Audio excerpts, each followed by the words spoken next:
Hello and welcome to episode 57 of the Dynamo Football Book Club. This week we are doing Bobby Moore, a man in full. That's for Giacchino. We've only got two defenders back. Grant Lamone and Bobby Moore. Now Mallory's coming. Giacchino going all the way alone and Moore stops it. What a player this fellow is.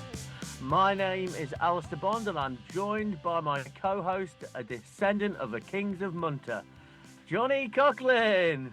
Did I say that wrong? Munster. I know, Munster. Munter was a word we used to use for ugly people. Anyway, so, Johnny, how you doing? I'm doing very well. How are you keeping? Yep, very well, thank you, Johnny. So, we're doing the hero of England's 1966 World Cup win, Johnny. What did you know about Bobby Moore? Very little. You mentioned the thing about the bracelet. I'm not sure I even knew that. I knew he was a captain of the World Cup winning team in 1966. I knew that he played for West Ham and I knew he died of cancer as a young man. And I would say that's about it. Yeah, I mean, Johnny, I don't know that much about him. I mean, you've often said to me, oh, you're brave boys of 66. But this is not my observation. But, you know, it doesn't really mean much to me, the World Cup win in 1966. It was not my observation. It was, I heard Josh Widdicombe say it, but it says nothing to me about my life, like Morrissey once said. It doesn't. It's like, I don't know, when people get all excited about England winning the 66 World Cup, it's like, oh, yeah, we beat the Spanish Armada, didn't we? Yeah, come on. It's just in the past. It's nothing to do with me. So he was just a figure about whom I didn't know much. Yeah, West Ham, England. Yeah, people loved him. That tackle against Pele. That's it, really. For me, it's a bit like Ireland's many Eurovision Song Contest wins that came before my time. Your Dana's, your Johnny Logan 1 and your Johnny Logan 2. It wasn't really till Charlie, even your Niamh Kavanagh's and that Linda Martin. It was only really when I got to Charlie McGettigan that did I have any memory. Oh, yeah, Dana. That rings a bell. Okay, so that's nothing to me about my life. And what about now? Are you proud? Are you proud of Bobby Moore now that you've read about this? Do you like him more or do you like him less? Ooh, I don't think I like him either way. Yeah, this is the thing about Bobby Moore. Pretty good at football. And I'm saying that, Johnny. Pretty good at football. But, like, this is a man with the depth of the fucking Rizzler paper. Like, there is nothing going on behind the eyes. Nothing at all. Decent enough at football. He is not a Mount Rushmore player. He is nowhere near the esteem he is held in British football. Like, no. But he is the British or English football Mount Rushmore player, no? That's exactly what he is, no? I think, yeah, if you ask people to say, put the greatest English player up on Mount Rushmore, always bloody Mount Rushmore, then yeah, people would say Bobby Moore. But really, the evidence does not suggest that. A couple of good tournaments, I don't know, man. I am so unconvinced about the legend of Bobby Moore now, frankly. So here's a good expression. The Dianification. That was used in the preface. He's been Dianified to Yeah, he's very much on a pedestal. And honestly, I mean, you know, you can't take the World Cup away from him. But beyond that, there's very, very little. And I thought Matt Dickinson, the author of this book, did a good job. And he kind of sets it out in the preface that he wants to see the light and shade of the character, not the implausible messianic caricature that we've become familiar with. Gentleman of all time. That's how he was described as someone along a gentleman of all time. Sometimes I worry this turns into the iconoclast football podcast, like where I'm just tearing down all these greats. But he didn't really lose his temper very much, and he didn't really have bad words for people. But a gentleman? No, not so much for me. No, not really. He has the aesthetic of a gentleman, doesn't he? His crisp shirts, his suede suits, his leather company, his impossibly well kind of pressed clothes, his fastidiousness, I suppose, is what I'm getting to. And I thought this is really where the guy did a nice job. Moore is quite odd, isn't he? And by the way, Al, do you have any friends like that? Do you know people like that who you know but are really impossible to know? Because I do know a couple of people like that. No, I don't know with Bobby Moore. I mean, no, I don't really, Johnny. I mean, yeah, what do you make of these people? Well, that's it. I don't know if it's just me, but I find it hard to be in the company of people without knowing where I stand with them. And I do know a couple of people who I've never known where I stood with them, and it makes me feel really uncomfortable. And that's what quite a few people said about Bobby Moore in this book, that they never really knew him. Like even Jeff Hurst, who played with him forever, and whose house he went to stay. No, his wife went to stay in during this whole bracelet thing when they were when they were away for the World Cup in 1970. Even Jeff Hurst said he never really knew Bobby Moore. I think Alf Ramsey said the same thing, and maybe Ron Greenwood. Everybody seems to have said he was kind of a strangely aloof character, right? Yeah, aloof comes up a lot. Yeah, Ron Greenwood's quote is like, if you ask me to speak about Bobby Moore, the player, then I can speak for weeks. But if you ask me to speak about Bobby Moore, the man, I'll dry up after a minute. Yeah, this was a manager who knew him as man and boy, who was pretty much his only ever manager as a top level player. Yeah, didn't know the man at all. But I put it to you, Johnny, there wasn't much to know. Yeah, this idea that, still waters run deep or whatever, maybe not. Maybe he's just a guy who loves football and didn't have much to say for himself. And he's very much drawn to much more outgoing people, your Greavesy. And maybe that is because he just wanted to be around that, but he didn't have. When you're so good at something, that in itself becomes your personality. So maybe he didn't have to fill in the blanks. And if he wasn't brilliant at football, maybe he just would have been a boring fucker. Well, I think that's part of it. It's like that thing. You never really meet really, really good looking stand up comedians because, really good looking people don't need to be funny because they're just good looking. And I feel that way a bit with Bobby Moore. He was just very handsome. He got these cute little dimples. Everyone thought he was lovely. And yeah, as he said, he just liked to stand at the end of a bar and watch other more charismatic people take over whilst he just stood there and got absolutely fucking hammered. He was a mimbo, is what you're saying. Yeah, I think that's a mimbo. Mimbo? Himbo? Is it a mimbo? A man bimbo? Is it a himbo? Oh, well, a himbo. Well, whatever you like. Yeah, a little bit, just a pretty headed thing. There's a lot more Jimmy Tarbuck in this book than I imagined, Johnny. There's a lot of Jimmy Tarbuck in here. Are you familiar with Jimmy Tarbuck? The name. He's a kind of presumably not good looking comedian. He really is not good looking, Johnny. Yeah, you can take that to the bank. I think you even admit that. Yeah. So yeah, he'd hang around a lot with more charismatic people. Jimmy Tarbuck, Kenny Lynch. There's so much Harry Redknapp in this book, and yeah, a lot of Jimmy Greaves. Budgie Byrne. Budgie Byrne. Oh, if only Bobby Moore had Budgie Byrne's character. Budgie is not a name I'd really like to have. Because he kept chirping. But yeah, I think there is something to that, I think because he's such a legend and he was so good at football, as you say, he was handsome, people probably assumed person are kind of, like grafted personality onto him that maybe wasn't there. But this is what was interesting about the book. This in itself made the book interesting, I thought. That he was a bit of a boring old fucker.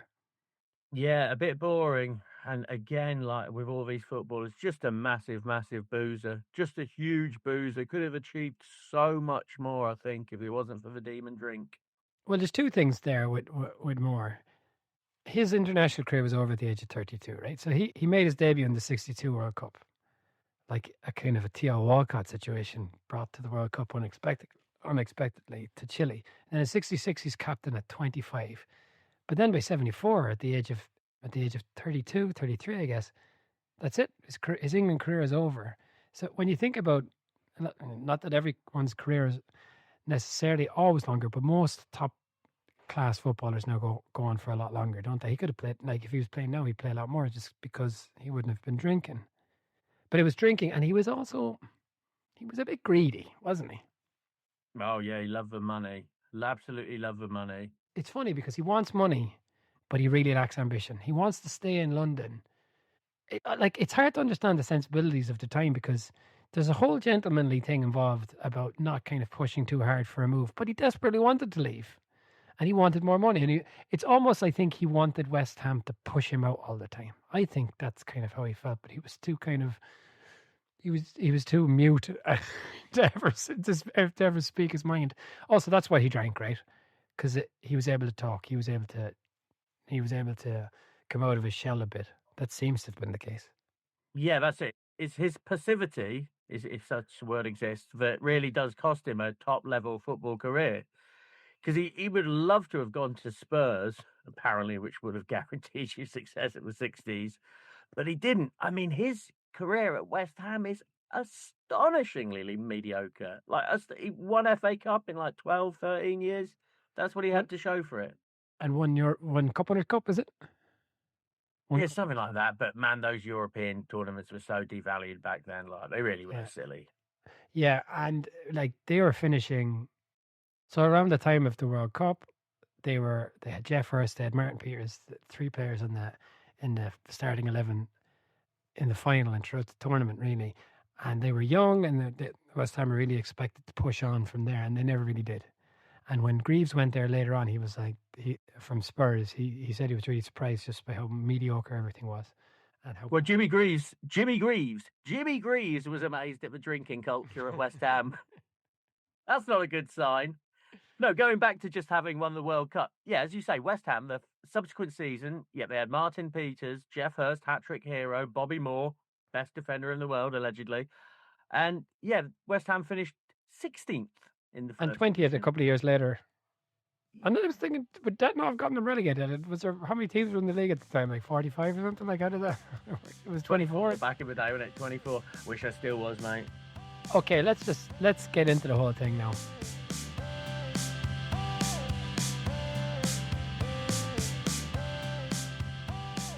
Mr. West Ham, middle name Chelsea. Bobby Chelsea Moore. I didn't pick up on that. Bobby Chelsea Moore. Is that really his name? That is a really modern name, isn't it? You'd imagine like Jordan to have a kid called Bobby Chelsea. His name is Robert Frederick Chelsea Moore. Yeah, born in 1941. Matt Dickinson says he wants to introduce us to the light and shade of the character. So I think he's done a good job there, really, because it's hard to write these books and have the character seem particularly to really know him that well. I guess you're kind of just drawing the outlines, but I think it did a decent job there. Yeah, I think he took on. I think he says it himself, and it was very hard to write about a book about someone with so little hinterland. Like, I mean, you can describe his football, but he is an unknowable man. His opinions, they say like, oh, what's your favorite country? Oh, I like lots of countries. Best friend. Oh, I've got lots of friends. Yeah, well, who's the hardest team to play against? They're all hard to play against. And the Dickinson says that's diplomacy. Is it? Yeah, Dickinson says like he does actually answer what his favourite meal is, which is liver. Fucking hell, 60s. What a time to be alive. And he's like the author's like, I'm sure Bobby Moore would have been anxious about that, having offended pies or fish or something because he likes liver. Like, what I enjoyed right from the start is that Moore is a weird, fastidious man and a fastidious boy. As a child, he would hang his shirts, never folding them, but hanging them from dark to light in order in his wardrobe. Do you remember? Do you remember in Peep Show when Mark Corrigan is walking down the street and some young street toughs call him clean shirt, and he's in his internal monologue he says, "Isn't it good that my shirt is clean?" Well, that's Bobby Moore, all clean shirt himself there. Tubby Moore as well. That was his nickname. He's a bit of a Harry Kane character in that he was a chubby younger man. Yeah, that comes up. Yeah, Tubby or Fatso were his nicknames as a kid. Poor lad. Yeah, you're talking about a fella's youth in the 40s and 50s. It's not that interesting. He was an only child.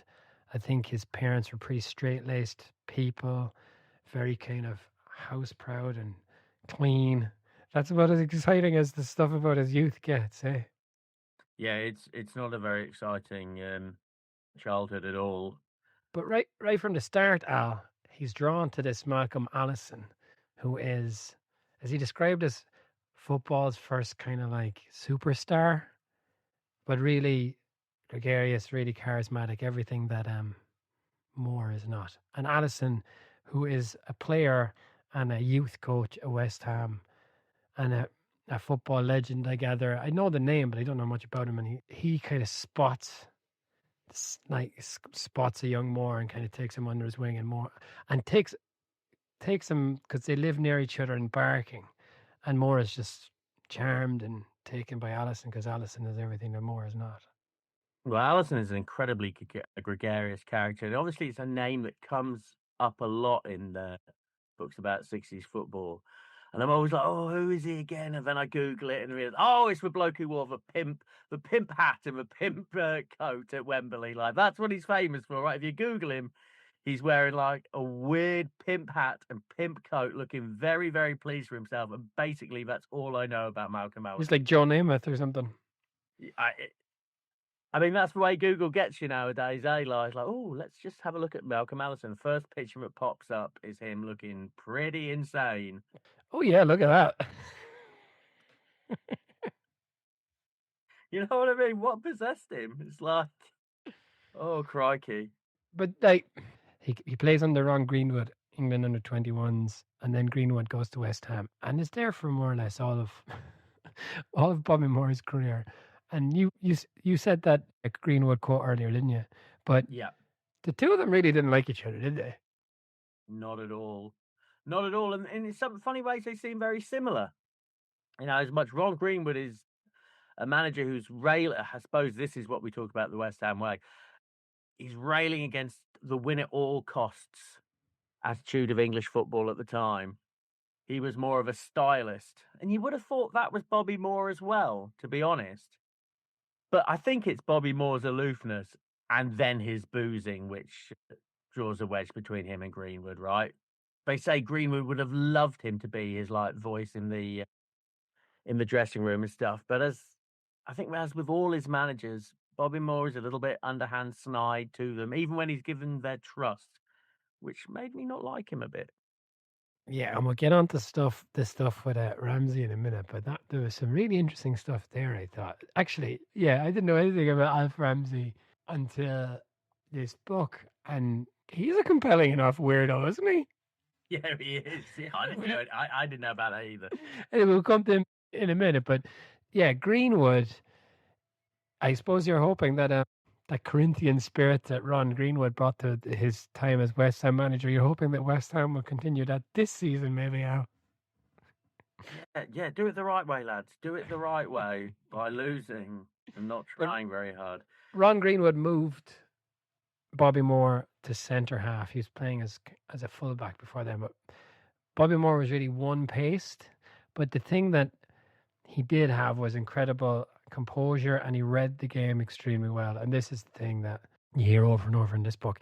You wonder sometimes in these books, Matt Dickinson, as I say, he wants to kind of he wants to tell us about who Moore is as a person as much as a footballer. But then sometimes you feel like he really dives on every positive thing that anyone ever said about Moore as a player. Like he's quoting Pele saying effectively that Moore was the best and the most gentlemanly that he ever played against. And then you wonder, are you just kind of getting one side of the story when you hear that stuff, I think. I mean, we know Pele, right? Pele will have said that about a player from every single team he ever played against in the history of his game. He would have said that every time. I don't think you can take anything that Pele says overly seriously. Yeah, that is funny. He read the game well, but as you say, one paced, and also, by all accounts, he could not head the ball at all. So that's a good centre back, isn't it? Like, what's your new centre back? Got a new one. Is he any good? He's really slow and he can't head the ball. Ooh, blimey. But he can read the game. Oh, that's frightening to me. Can you think of a modern equivalent? Slow, can't head, can read the game. Max Kilman at West Ham. He's fucking slow. I know that much. Yeah. And yeah, but Greenwood was kind of a tactical kind of he was innovative, I suppose, tactically. And he, as I say, moved more to centre half. He also moved Jeff Hurst. Jeff Hurst was kind of a jobbing midfielder, and he moved him up front. And he brought them to the FA Cup victory.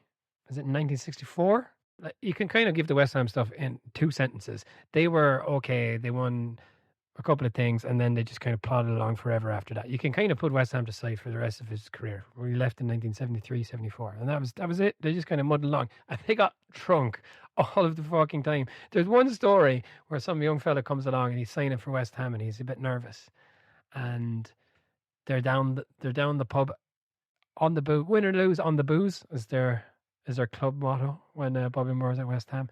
And the young fella says, I'm a bit nervous that I won't make the grade at West Ham. He says, can you put your foot against this rail, the bar rail? Is it called a rail, the thing on the ground? Yep. Can you rest your elbow against this bar? Yeah. Can you hold that point?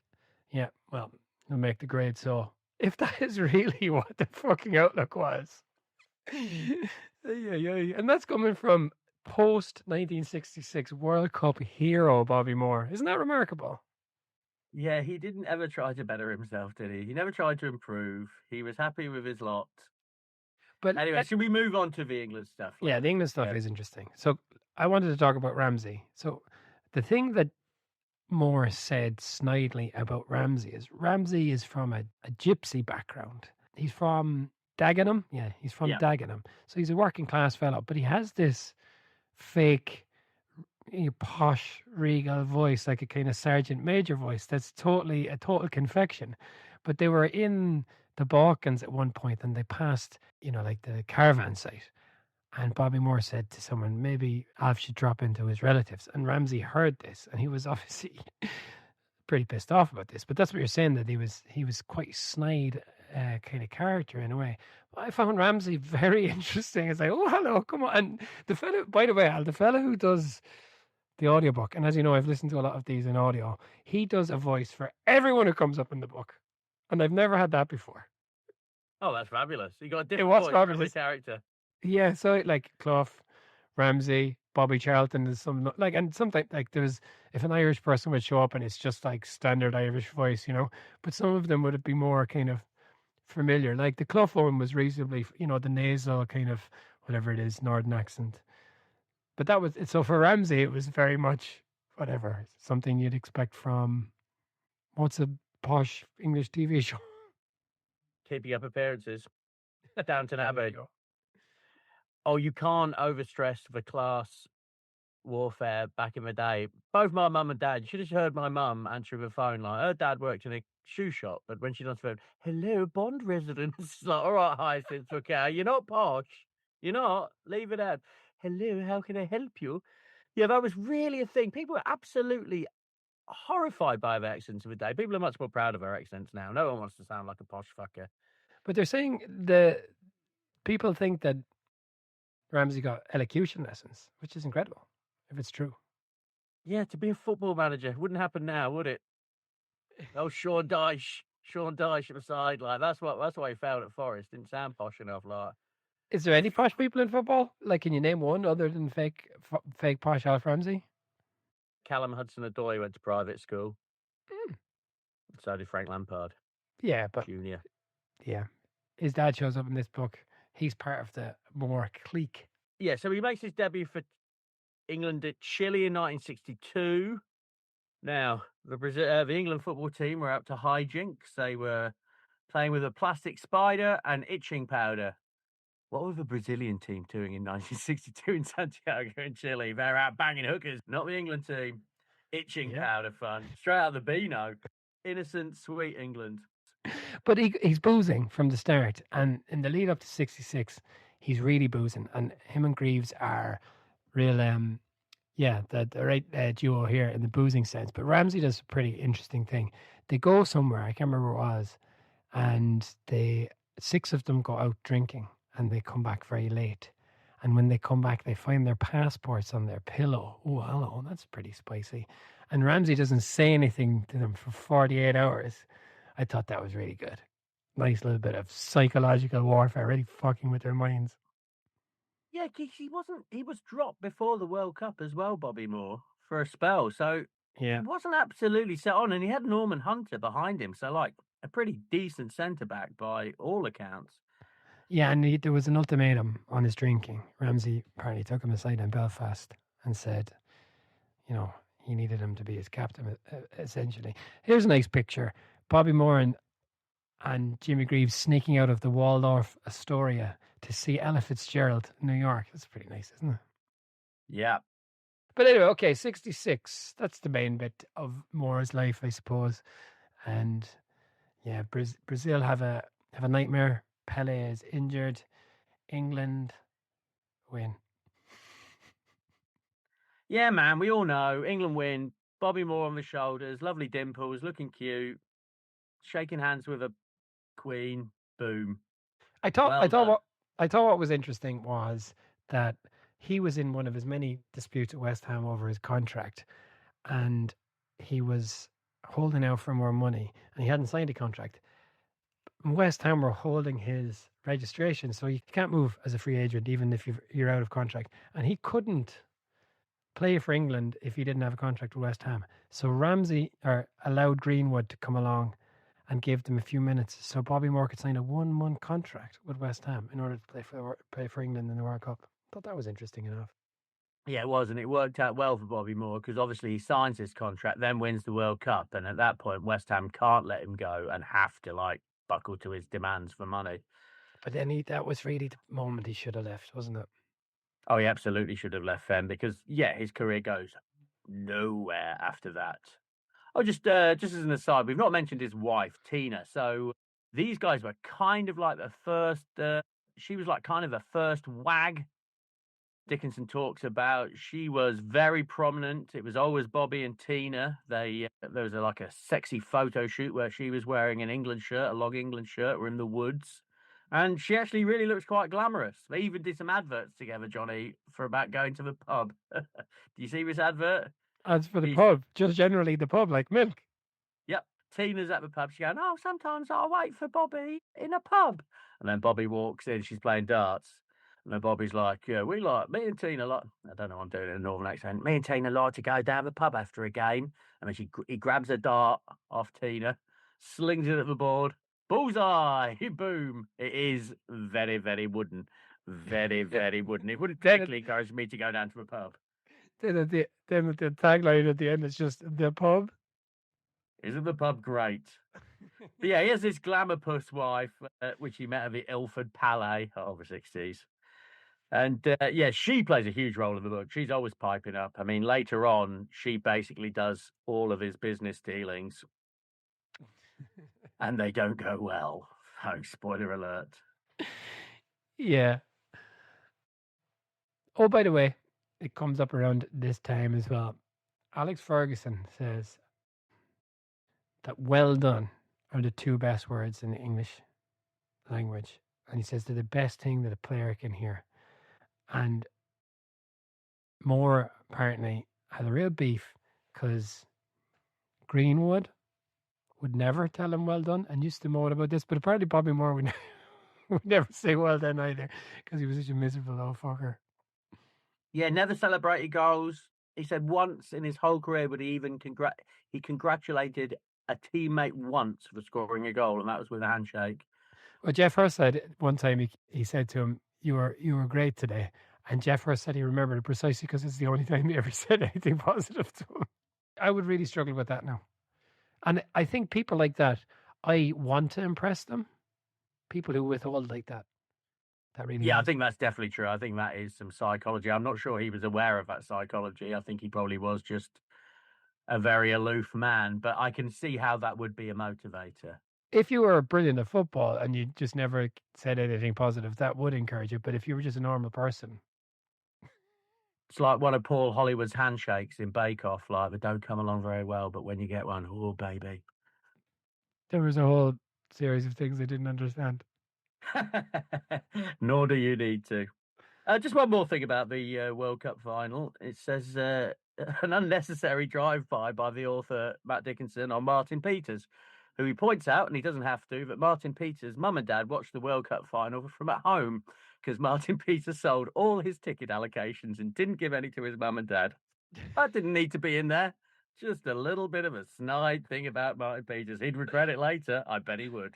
I've never really paid a whole pile of attention to the 66 stuff, even though it looms quite large, I guess, in the English football conscience. But I've never actually seen any of it apart from the very famous goals. The author says he reckons it's the most replayed goal ever. Do you think that's true? Why about Maradona in '86? Yeah, it's the most replayed goal in England, maybe. But yeah, I think people sometimes lose perspective. The football is a global game. Just because you've rewound and watched that bloody goal a million times, Matt Dickinson, doesn't mean some kid in Buenos Aires has. Like, no. What would you think of there? Like, some fucking Messi goal or something, The most watched goal in football history, John. I'm sure you can find out what the most watched goal on YouTube is. So, according to ChatGPT, Lionel Messi's 2017 winning goal versus Real Madrid is the most watched goal with more than 40 million views. Then it's got Roberto Carlos versus France, that free kick. David Beckham versus Greece, and Maradona versus England. Anyway, okay. I thought the stuff about 70 was just way more interesting because I know less about it. Even less. Yeah, the 66 stuff, that's all in the canon now, right? Yeah, so 70 is much more interesting. And this is where something actually quite interesting has happened. So between 66 and 1970, Bobby Moore basically does absolutely fuck all football-wise, right? Just Spurs, just West Ham, just pootle along, not getting relegated, not winning anything. But then we get to 1970, Mexico World Cup, lovely stuff. England go to Colombia. They are preparing diligently. They have a month in Colombia to acclimatise. Bring their own bus. Bring their own bus, yeah. But, so here we are, the most famous thing about Bobby Moore. The hotel they're staying in, there's a little jewellery shop in the foyer. Bobby Moore bowls in with, of all people, Bobby Charlton, two Bobbies. Two Bobbies walk into a jewellery store. Carry on. And he's accused of stealing a gold bracelet encrusted with diamonds and emeralds with a value of £650 at the time, which must be tens of thousands of pounds now. He is arrested on the say-so of the shop girl, someone else, and basically a criminal on the street. A local street tough who saw it through the window. And he showed up a bit later in the story as well. He wasn't there at the beginning. Suddenly they found the witness on the street. Oh, I happened to see that, actually. Yes, the shop girl says she saw him slip it into his left pocket. He later proved that he had no left pocket in his suit. Now, he was held in custody for a few days in Colombia. It took forever to litigate eventually. It was still going on months and months after the World Cup. Did he steal the bracelet, Johnny? I think it's I don't think he stole the bracelet, but I think it's conceivable that one of his buddies, like Bobby Charlton, that always up to hijinks, slipped it into a pocket as a joke. But I think it's probably more likely that it was a scam. I think that's more likely. What do you reckon? Yeah, that's it. I couldn't absolutely guarantee he didn't nick it because he does have that sort of flippant nature about him. They didn't take seriously the laws in Colombia very seriously. I think they're probably fairly aloof to that. I don't think he did steal it, but it's a possibility. I wouldn't totally rule it out. Anyway, so the long and short of this is the press get wind of it. It's a huge story. He's held in custody in Colombia, but not in a prison, in like some fancy place. He stays in effectively a judge's house under house arrest. Right. He says some armed guards. Apparently very, very unflappable all the way through. But bottom line, he gets to the World Cup in time. He's 4 days before the first game. Yeah, I don't know. It was I get it. It was a huge story. I get it if, I don't know, Harry Kane was accused and arrested in America in the next World Cup. That would be a big story. But it's kind of a non-event now, right? He turned up, he played.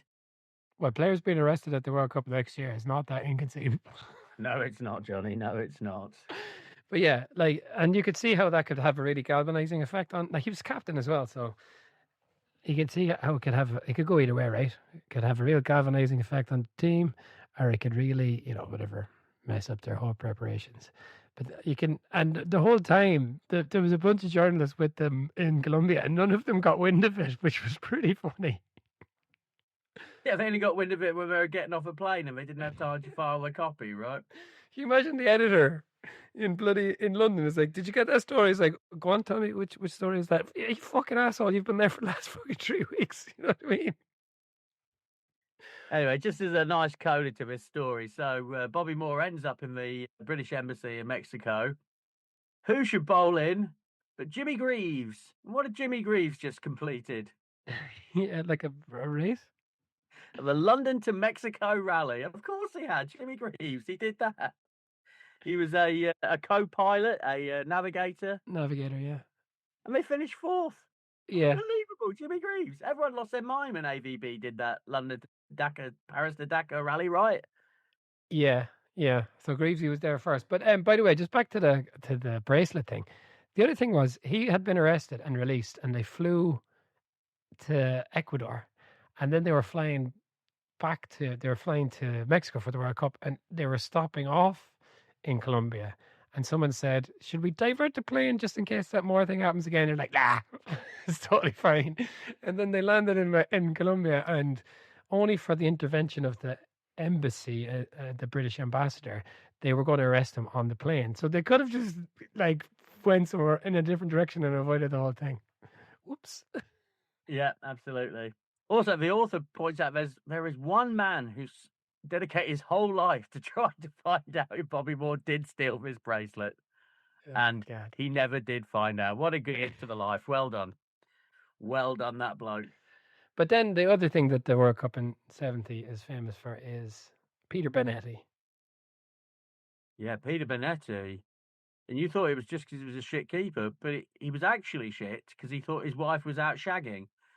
So, And yeah. So you said that Tina was the first wag. So some newspaper paid for 4 wives to be there, and this was a big thing. And Tina Moore was one of them. But Peter Benetti's missus was there as well, and apparently he was a nervous wreck. because all the players were telling him his missus was out banging everybody.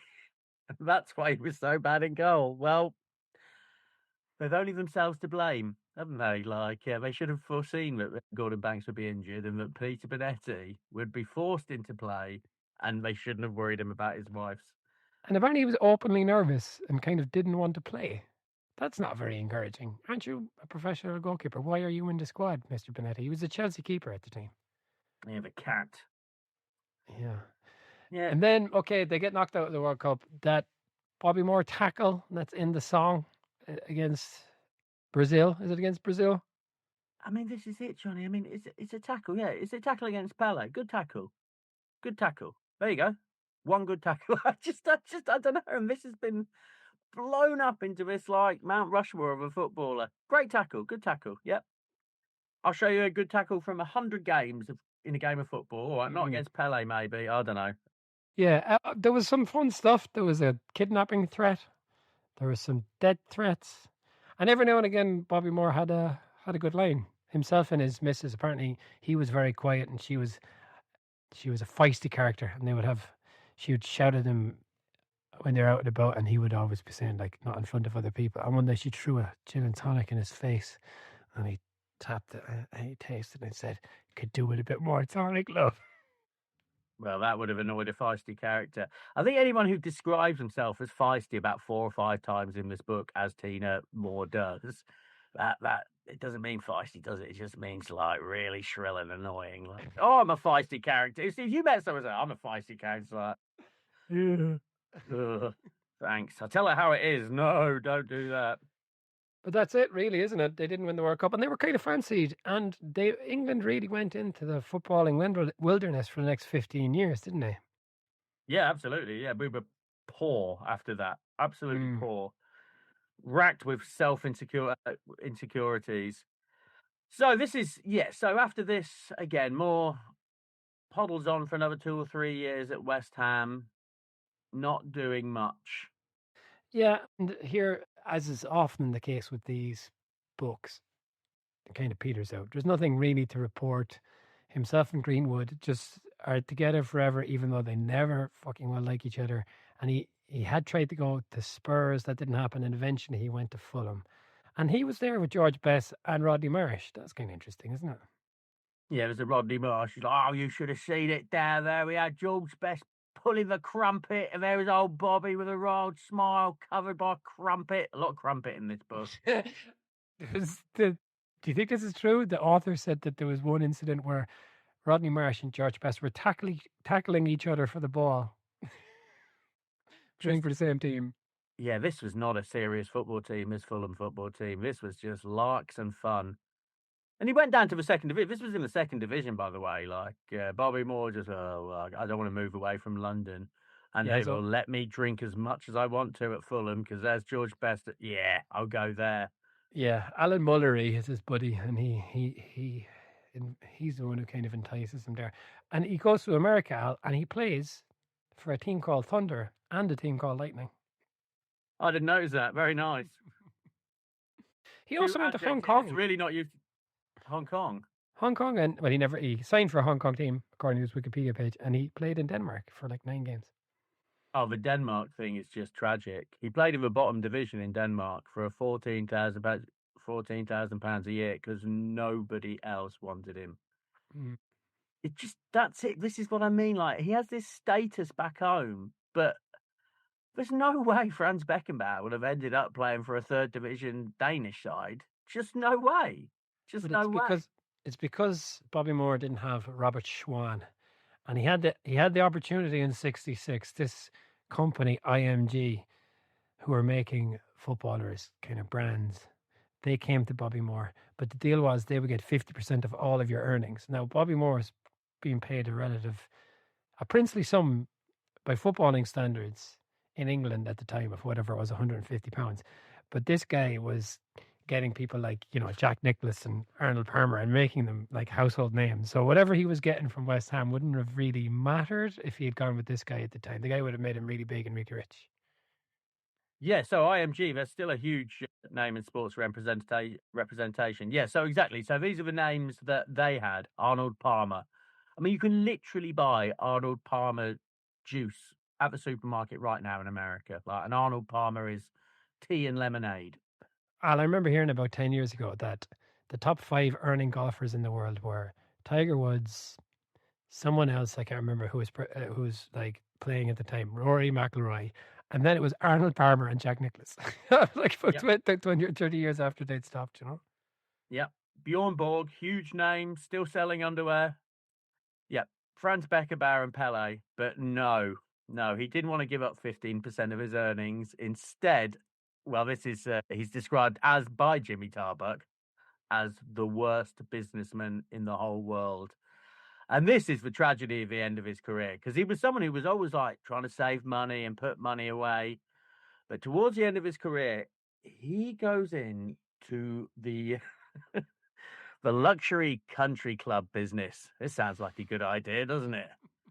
And he goes into the luxury country club business with no less than Sean Connery, who at one point, by the way, Alf Ramsey calls Sean Connery. And Bobby Moore says, now I've seen it all. And that's another black mark against Bobby Moore from Alf Ramsey. So, yeah, he invested in this place called Woolston Hall, which is going to be a country club. And it's very conveniently close to Bobby Moore's house. So he thinks he's just going to pop along to his country club every day, rake up his, count his money and like get a manicure and a massage. But no. It's like Moore's Mar-a-Lago. Do you know who's trying to do a similar thing in England at the moment? Liz Truss. She's trying to set up some high-end private members club in London, or she has set one up. Oh, I mean, imagine if you can hang around with so I'm going to join just so I could meet Liz Truss, maybe. Can you imagine? Well done, her. Anyway, so yeah, he sets up this Woolston Hall with Sean Connery, and somehow he doesn't sign the contract properly, so he is eligible for all the debts. Well done, Bobby. They import flamingos into the pool. It's so 60s. All the cutlery is like sterling silver. They import a swimming pool from a swimming. What's he saying? The thing? What do you call it? A bouncy. What do you call it? Diving board for a swimming pool from America. They're called bouncy. And yeah, everything was a disaster. All the silver was stolen. The flamingos were killed by foxes. The diving board wasn't regulation. He loses everything on this stupid country club he set up. But does he think to himself, what could I do better? No, he invests in pubs. Of course he does. Pubs, like down the East End, like lots of boozers. But he doesn't want to run them. He always tells his wife, Tina, you do it, you do it. No. Just when he was going to sign with IMG, rather than signing with IMG to become one of the biggest global sports brands on the planet, he decides, no, I'm going to get into the old leather coat business instead. That's where fortunes are made, Johnny, isn't it? Leather coats. That's the one. Yeah, Jerry Seinfeld's dad. Everything that could go wrong goes wrong. He's like, oh, we're going to make leather coats. We're going to make them in Cyprus. Just as Turkey invade, like, he loses all his money. He buys boozers. They get burned down by shady East End people. Oh. Everything he does is wrong. Everything he does is wrong. And because, of course, he's always in this haze of alcohol, he doesn't know. He sends his missus out to deal with it because he won't deal with it because he's so bloody passive. And he loses everything. He has nothing. They have to sell their holiday home in Marbella. They managed to keep hold of the house, which they had built at ludicrous expense and is hideous, by the way, the house they built. That's not what that's not what the author says. It's one of the most tasteful houses on whatever it's called, Millionaire Row in Chigwell or whatever. The most tasteful house on Millionaire Row in Chigwell. So now he's desperate. He's really desperate. So he's like, oh, management. That's for me now. I've tried being a third division footballer in Denmark. That's not worked out. Management. And then again, he is not cut out for management at all. You might have to say something, Bobby. Oh, you'd have to fall out with people. So I'm not sure of the chronology of this, but so at one point, Elton John, he's bought Watford, and he's like, who could I get to be a manager? Bobby Moore, England captain. Brilliant. I mean, as a pop star, I guess that's what you would think. But so he contacts Bobby Moore and he tells him he's going to be earning like £14,000 a year in the third division, which is huge money down there. But then other people from Watford are talking to Mr. John, maybe he's not the best choice because he definitely wouldn't be. He's a terrible football manager. So, yeah, that disappears. Bobby Moore learns through the newspaper that, in fact, Graham Taylor is going to be manager of Watford, and I don't think anybody could argue with that appointment. He's gutted. Then he gets a job at Oxford City, not Oxford United, Oxford City. Some man's persuaded Oxford could sustain 2 professional football teams. Well, of course he can. And he goes there, but he's absolutely useless. And he brings along Harry Redknapp, and apparently Harry Redknapp does everything. And there's a point where he's like, Harry Redknapp's at Oxford City, and he's like, how the fuck did I get here? But more to the point, how the fuck did he get here? He's won the World Cup. And there's a weird thing there that when he was at Oxford City, one of his friends put in a word for him, and he gets offered the Norwich job in the first division. But he tells them, no, I've committed to Oxford City now, so I can't. So I think that really does display he had no faith in his own abilities whatsoever. He would have been under the spotlight there, I think. Yeah, when he's at Oxford City, he has to fuck off for 6 weeks to go to film Escape to Victory. One of the few high points of him in the 70s. Yeah, here we go. He gets let go from there, though, because Oxford City are terrible. I think they get relegated. I mean, it's so bad. So then he leans on his celebrity friends. Kenny Lynch and Jimmy Tarbuck put in a word for him at Southampton with Laurie McMenemy. Oh, can you give him assistant manager? No, I don't want him. He gets a job at Southend. So that's a proper football team. Well done. Good. Then doesn't turn up before a game. And when he does turn up, he's drunk. Oh, mate. By this time, he's got his second DUI, which, just as a fun fact, he got in Stamford, where I went to college. So good. And then, so yeah, he's absolutely useless, man. I mean, even when he has a job, he turns up drunk. And then in the most 70s move ever, he falls in love with an air hostess. Oh, yeah. That's what rich men did in the 70s, right? 70s, 80s. They just went on a plane, fell in love with an air hostess and left their wives. All of them, right? That's what they all did. Wild. By the way, on the DOA thing, he got one in the 60s when he was playing for England, but he used to wear a chauffeur's hat. Because apparently policemen wouldn't stop someone if they thought they were driving for a living. Well, the policemen aren't going to stop you unless you're swerving all over the fucking road. Well, this man appears to be driving dangerously, but he is wearing a cap, so we'll give him the benefit of the doubt there. Yeah, so he leaves his wife of 20 years for Stephanie, his new air hostess. Michael Parkinson weighs in with a drive-by on his ex-wife Tina and said, in fact, that Stephanie opened some doors and gave him some more cultural knowledge, which Tina failed to do. And with that cultural knowledge, Bobby Moore takes a job at the Sunday Sport in what is just the most depressing end to a life I could think of. Like, oh man, the England World Cup winning captain, head of sports at the Sunday Sport. Oh, it's depressing. But, you know, David Sullivan only had nice words for him. And nice words from David Sullivan are like bad words from anyone else. If David Sullivan's speaking well about you, that's a bad thing. Yeah, so he lived a life very much of his time, Johnny. He did. It was just booze, crumpet, air hostesses, passivity. One World Cup. He dies of cancer in 1993. But what I didn't know is I guess nobody knew, he had cancer in the 60s. Even before they won the World Cup, he had testicular cancer and he had a testicle removed. But obviously the cancer came back later in life. And they don't know. They think that maybe the way it was treated at the time might have actually caused whatever had some effect on cells, which out of my depth here, but influenced the later cancer, you know. He had testicular cancer, which was apparently visible in the showers, and no one ever kind of mentioned to him, and he was just too stoic and too, I guess, ashamed at the time to do it, to kind of to acknowledge it for a long time, to do anything about it. But that was cured or treated. But then, he died in 1993. And when he got cancer and he was dying, he just didn't tell anyone. And he called all of his friends towards the end of his life when he knew time was up, and they didn't really know why he was calling. He just had a normal conversation with them. And Jeff Hurst, who said he didn't really understand why Moore was ringing him up, because they didn't really have that kind of friendship. He said he only kind of realized later that he was ringing him to say goodbye.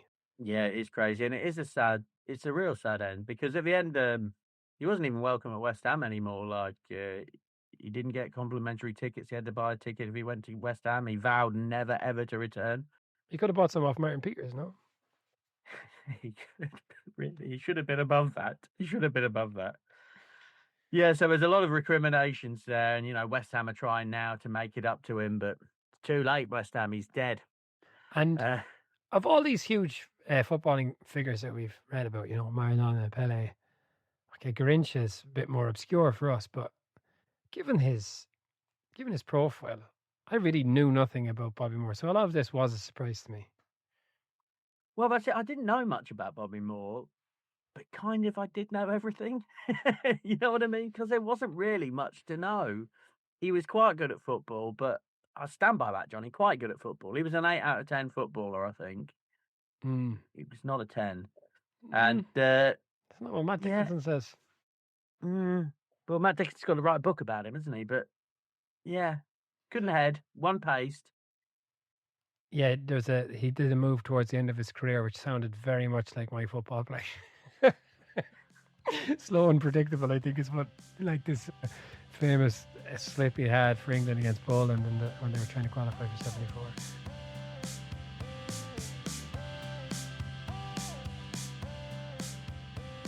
What did you think of this book? I mean, I think Matt Dickinson did what he could with the source material, because ultimately Bobby Moore wasn't a very interesting character. He lived an interesting life because of his status as a professional footballer, But he wasn't a very interesting character at all. I mean, how do you know someone who is unknowable? Yeah, it's Yeah. fine. What did you think of this book? Well, I thought the book was good actually, precisely because I didn't know anything about him. And there's characters that haven't. There's a lot of people who have come up, but then there's other characters like Jimmy Greaves seems like an interesting enough character. There's a few people that pop up that are kind of fun, and I did enjoy it. I thought it was a decent book, and I'm going to go ahead of you, Al, and say I'm going to give it 3.5. I'm going to give it 3. It was fine. It's a rare day on the Dynamo Football Book Club where I've given the book a higher mark than you. Yeah, I'm a little bit disappointed with him, to be honest. There just wasn't much there. See, I think there was stuff there, but it's what you said, though. It's because he lived an interesting life, not that he was an interesting person. The stuff about what is it? Gordon Ramsay every time. Alf Ramsey was interesting. Some of the stuff about Ron Green was interesting, only because I kind of know that he's got a big profile or a big reputation. Some of that stuff was interesting. And the stuff about the bracelet in 1970, I did find actually very interesting. So some of it I enjoyed. And the fact that he was such a strange character, a strange, unknowable man, kind of in itself was interesting. Yeah. I think his reputation's been so completely overinflated back home, and it's very difficult to have a rational thought of where he stands in the pantheon of great footballers. For me, he's like remember Matthias Sammer, 1996. Remember, he was a wonderful defender, won the Euros with Germany. Dickinson compares. He says he's the only player he can think of that's similar to Moore. But nowadays, largely forgotten, right? And I'm sure Matthias Sammer's a big name in Germany, but internationally probably doesn't have a reputation. I can only imagine internationally people don't know who Bobby Moore is. Do you reckon? That's interesting. Yeah.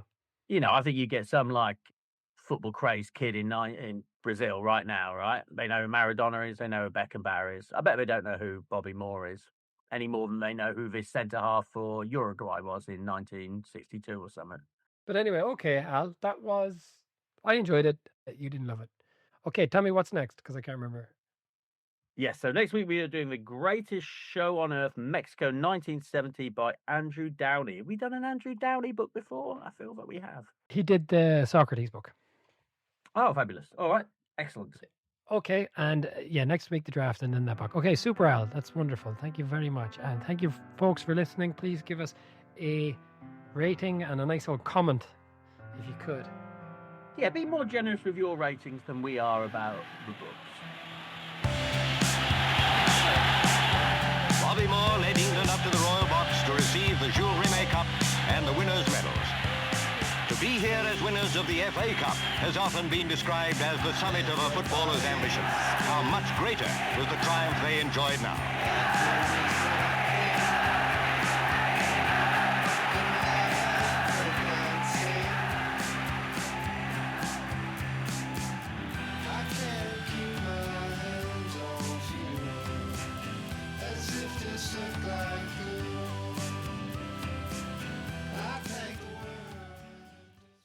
Last question. Thank you very much indeed.